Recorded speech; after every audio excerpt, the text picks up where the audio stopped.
તો હાલ સમાચારો મળી રહ્યા છે મુખ્યમંત્રી પહોંચી ચૂક્યા છે ખંભાળિયા। ઉલ્લેખનીય છે કે હાલ તેઓ પૂરગ્રસ્ત જે વિસ્તારો છે તેની મુલાકાત લઈ રહ્યા છે ત્યારે ઝી 24 કલાક આપના સુધી એક્સક્લુઝિવ તસવીરો પહોંચાડી રહ્યું છે। હાલ જે પણ અસરગ્રસ્ત વિસ્તારો છે ત્યાં ભૂપેન્દ્ર પટેલ મુલાકાત લેવા માટે પહોંચ્યા છે। મુખ્યમંત્રીની આ મુલાકાત બાદ તેઓ અધિકારીઓ સાથે બેઠક યોજી આ પરિસ્થિતિને કઈ રીતે પહોંચી વળી શકાય તે માટેની ચર્ચામાં પણ તેઓ બેઠકમાં પણ તેઓ ભાગ લઈ રહ્યા છે। ઉલ્લેખનીય છે કે હાલ જામનગર, દેવભૂમિ દ્વારકા, ખંભાળિયા ત્યારબાદ હવે તેઓ વડોદરા જવા માટે પણ રવાના થશે।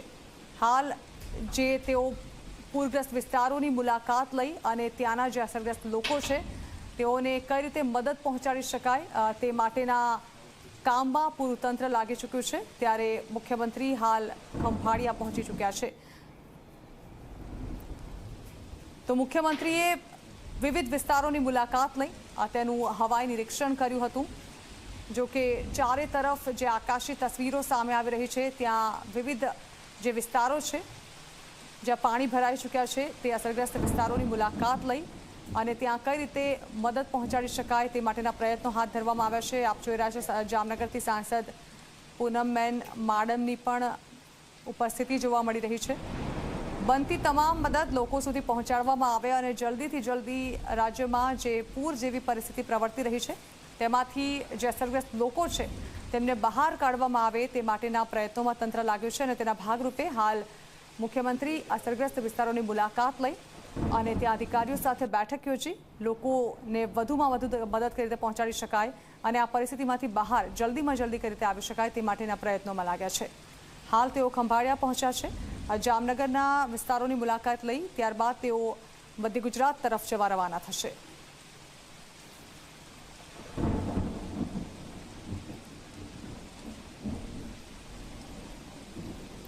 તો બે તસવીરો અમે આપને બતાવી રહ્યા છીએ કે જેમાં મુખ્યમંત્રી જે સમયે હવાઈ નિરીક્ષણ કરવા માટે પહોંચ્યા હતા તેની અને ત્યારબાદ તેઓ ખંભાળિયા પહોંચ્યા તે સમયની આ તસવીરો।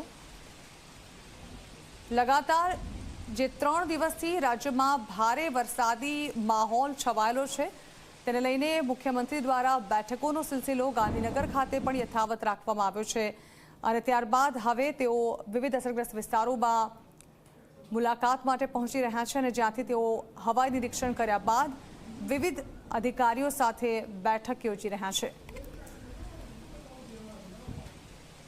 પૂરને કારણે ચારે તરફ વરવી પરિસ્થિતિ જોવા મળી રહી છે અને તેને કારણે હાલ મુખ્યમંત્રી સાથેની અધિકારીઓ સાથેની આ બેઠક પણ ખૂબ જ મહત્વની છે। છેલ્લા 4 દિવસથી મેઘરાજાએ રાજ્યભરમાં રૌદ્ર સ્વરૂપ ધારણ કર્યું છે ત્યારે મુખ્યમંત્રીએ પૂરગ્રસ્ત વિસ્તારોનું હવાઈ નિરીક્ષણ કર્યું। પૂર પ્રભાવિત રામનગર અને ખંભાળિયાની સ્થિતિ તેઓએ જાણી હતી। સાથે જ સાંસદ પૂનમ માડમ અને મંત્રી મુળુ બેરા પણ તેમની સાથે ઉપસ્થિત હતા। ઉલ્લેખનીય છે કે મુખ્યમંત્રી ભૂપેન્દ્ર પટેલ ભારે વરસાદથી અસરગ્રસ્ત જામનગરમાં સમીક્ષા બેઠક યોજવા માટે પહોંચ્યા હતા। ત્યાં તેઓએ અધિકારીઓ સાથે બેઠક યોજી હતી। એરપોર્ટ ખાતે વહીવટીતંત્ર અને તમામ અધિકારીઓ સાથે તેઓએ સમીક્ષા બેઠક યોજી। આ બેઠક યોજ્યા બાદ તેઓએ હવાઈ નિરીક્ષણ કર્યું હતું। મુખ્યમંત્રીએ ખાસ કરીને રામનગર અને ખંભાળિયાનું હવાઈ નિરીક્ષણ કર્યું જ્યાં તેમની સાથે ખંભાળિયાના ધારાસભ્ય મુળુ બેરા અને જામનગરના સાંસદ પૂનમ માડમ પણ જોવા મળી રહ્યા છે। સાથે ચીફ સેક્રેટરી પણ તેમની સાથે હતા। વધુ માહિતી આપી રહ્યા છે સંવાદદાતા ગૌરવ દવે। ગૌરવ, અત્યારે મુખ્યમંત્રી ખંભાળિયા પહોંચ્યા હોવાનું સામે આવી રહ્યું છે, જાણવા માંગીશું શું સ્થિતિ છે ત્યાં?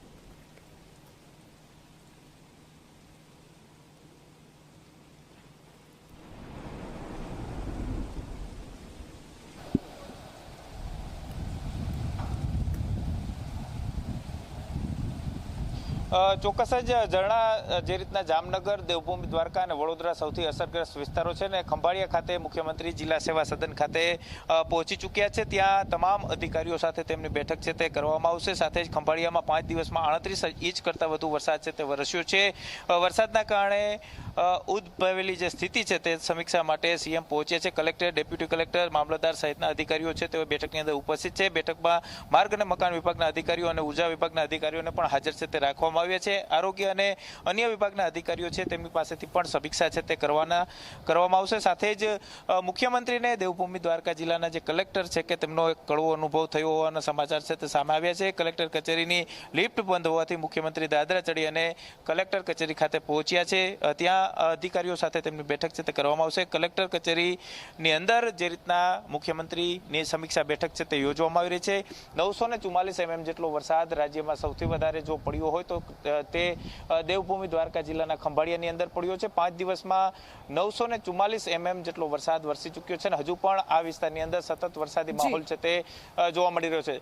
દેવભૂમિ દ્વારકા જિલ્લાનું કલ્યાણપુર તાલુકાનું જે જામરાવલ ગામ છે કે ત્યાં G24 કલાકની ટીમ પણ પહોંચી હતી અને ત્યાં બેટની અંદર આખું ગામ છે તે ફરી ચૂક્યું છે. અસરગ્રસ્ત જે વિસ્તારોના જે લોકો છે તેમની સાથે પણ મુખ્યમંત્રીએ મુલાકાત છે તે કરી હોવાના સમાચાર છે તે સામે આવ્યા છે. હવે જે કઈ રીતની આ પરિસ્થિતિને પહોંચી શકાય તે માટેનો પ્રયાસ છે તે કરવામાં આવશે અને અહીંથી મુખ્યમંત્રી સીધા વડોદરા જવા માટે રવાના છે તે થવાના છે. જી જણાવો.